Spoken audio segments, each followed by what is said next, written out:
creating your support team. So now that you have the basic understandings of the language, the math skills, and the concepts involved in selling investment property, it's time to build a dream team of support professionals. Now, just as selling income-producing real estate requires an advanced skill set for you, the agent, the various subsidiary services you have used in the past, such as lenders, property inspectors, may or may not be qualified to continue helping you with your new venture. In this module, we'll review how to vet your current vendors and identify new ones if needed. Let's get started. The first and most important team member in your journey of career expansion is a mentor. I cannot stress enough the importance of this individual to your ultimate success. This course contains all the basic framework needed to get you up and running with real estate investors. However, real estate sales is a regional business involving a maze of complicated state and local contracts, demanding timeframes, and rules. We work in an extremely complex and litigious business that can be fraught with lawsuits. When you add the additional checklist items of selling income-producing properties to the already complex structure of real estate sales, you add layers of liability and complexity, making the stakes even greater. Take your fiduciary responsibility seriously and learn from a boots-on-the-ground professional. You, your clients, and your transaction will all benefit from having the advanced skill set of a seasoned pro. Before you contact your clients and announce your new enhanced career skill set, make sure you have the right teacher by your side. Most large offices have mentorship programs. Ask your manager if your office has an agent who might be a fit. If your office does not have a proper candidate, find out who in the real estate community specializes in income-producing real estate. Request a meeting. Let them know you've already created a list of potential clients and you have a game plan in place to get business going for both of you. You'll have a mentor before you know it. When speaking with mentors, make sure you present the offer of mentoring as being a mutually beneficial arrangement. You will be receiving education and guidance, and the mentor will be receiving a percentage of your commission. In order for this to be successful, both you and your mentor need to see this as a win-win. Your potential mentor is most likely a busy professional, so don't make this feel like a job interview, but rather a get-to-know-you conversation. I've created a few questions that you might like to ask. Feel free to weave in your own inquiries into the conversation. Take notes in the meeting, and when you get back to your office, update your workbook with the answers. Here are some ideas to ask your potential mentor. How long have you been selling income-producing properties? Obviously, you want someone who's been in the game several years. You're looking for experience and reputation.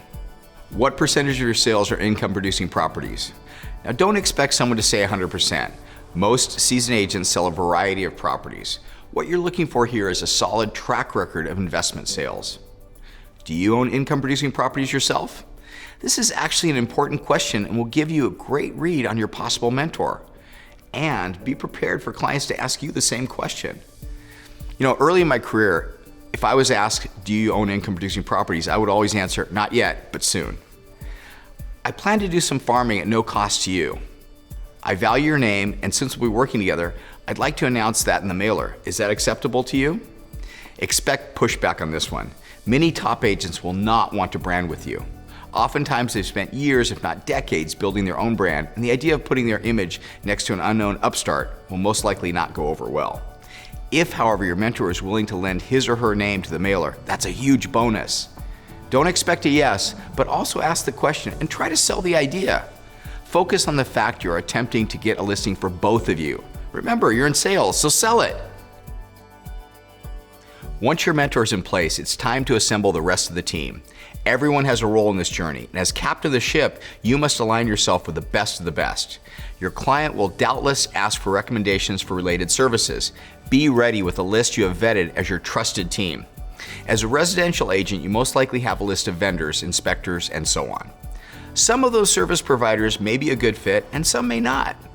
If you are new to the business, ask your fellow agents and your manager for a list of their preferred vendors and continually add to and update your list. I suggest having at least 3 potential referrals for each service. Even if you find the best of the best service professionals, some will be on vacation, booked out too far in advance to service your client, or may have left the industry. My point is, service providers will come and go. Make sure your list is deep and continually updated with qualified candidates. Be aware, be involved, and understand what and who you're referring. Depending on your market, you may also need area-specific regional services. Be ready with those as well. Here are the key players of your new team. Start with the money, the lender. Most real estate offices have an in-house loan originator in the office. These loan officers are both convenient and accessible and typically have been screened by your brokerage or office manager. Most have attained high level of success in the business before even being considered for the in-house position. That being said, you still need to find a lender that does business the way you do. Your in-house originator is a good place to start, but make sure they service the niche market you're about to embark on. Referrals are your best bet for a second and third choice of loan officer. Asking the right questions will help ensure you have the right lender. Do you service loans on income-producing properties? If you get a no, then ask your lender who he or she thinks is a competent referral for that type of business. Keep in mind, certain lenders service some types of income-producing properties, but not necessarily all types. Now, most lenders will service 1 to 4 units. However, 5 units and above is considered to be a commercial loan, which takes me to my next question. Do you service commercial loans? This course is not about selling commercial real estate. However, multifamily properties with 5 units or more is considered to be a commercial property for lending purposes. Even if you're working with an investor who is steadfast in only wanting 1 to 4 unit properties, sometimes the perfect 5 or 6 unit building pops up. Be ready with lenders that can service both types of properties. What percentage of your business is income property sales? If you hear 25% or more, that shows a competency level in the field. A lower number should not immediately discount this prospect, but proceed with caution. Experience counts and stellar reputation is a must. What's your on-time closing rate? This question will make some lenders squirm and others be proud as peacocks. Most financial institutions track closings, so don't be afraid to ask for supportive data. Now that you've secured the money person, you need someone highly competent to inspect the property. I think of a property inspector as a bomb squad looking for the unknown or undisclosed landmines. This team member is indispensable. Let's start with the obvious. Do you inspect multifamily properties? If the answer is no, ask if they know of an inspector who they feel would be a competent referral. Are you licensed? Not all states require property inspectors to be licensed. I personally only use licensed inspectors. What percentage of your business is multifamily inspections? Again, 25% or more is ideal, but less should not be discounted for an inspector. Is there a maximum size of building you're comfortable inspecting? Some inspectors will inspect small income properties with 1 to 4 units. If your inspector of choice does not work with larger complexes, you'll need to find an inspector who can take on that potential business as well. Once a property has been acquired, who will run the business? Most real estate investors have full-time jobs and utilize the service of a professional property manager. The right property manager holds the keys to the kingdom for your client. A property that is properly managed can have your client raking in profits as opposed to drowning in a river of red ink. Check to see if the brokerage has an in-house property management team. For owners, the property manager is your eyes and ears. They watch over the property and the tenants, allowing the owner to be relieved from day-to-day management. Property managers should not be given complete autonomy, but should have enough leeway in decision-making that the owner does not get bogged down in the small stuff, while still being consulted for the big picture questions. Unlike most other team members, the property manager is in it for the long haul.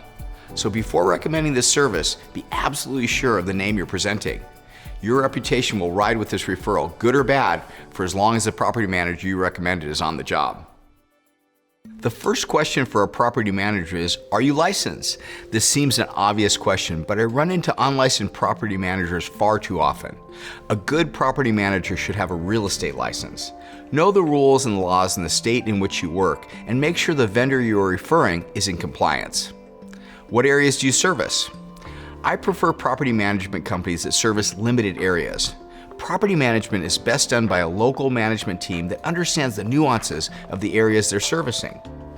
How often do you do rental studies? Most property managers will do an annual rental survey, but bi-yearly or quarterly is even better. Keeping up with current market rents keeps your client's cash flow at market levels, which in turn keeps your client happy. Do you assign individual managers to individual properties? Oftentimes, management companies have an individual in their company personally overseeing certain properties. I like this practice.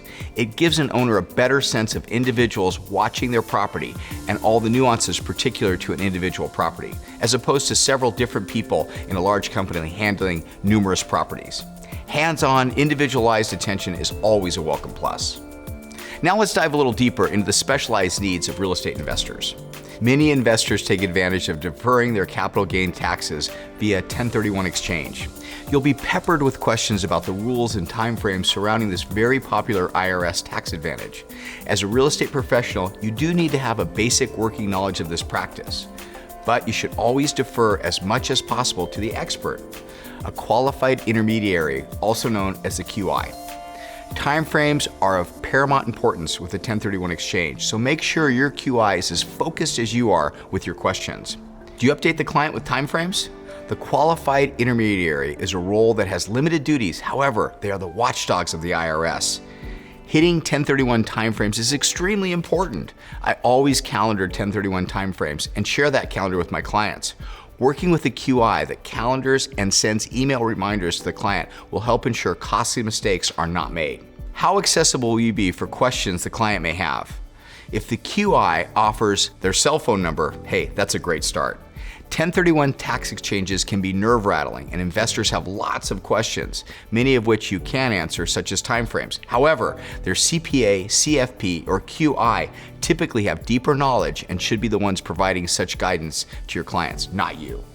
You need a QI that is readily available and easily accessible. Will you review all the 1031 related documents, including those prepared by the escrow company and/or attorneys involved in the closing? It is vitally important that all documentation be carefully reviewed and that all aspects of the transaction comply with federal tax codes. Make sure the QI is reviewing everything related to the exchange. Suggest having your client's CPA and CFP also confer with the QI, just to double check everyone's on the same page. Make sure you know the most current IRS rules and regulations whenever you or a client of yours is involved in an exchange. Don't give advice, but be informed. Now it's time to start compiling names of qualified support team members in your workbook. This is a continually evolving list and a resource that will serve you well. Now that you've advanced your skill set and built your dream team, it's time to prepare for success.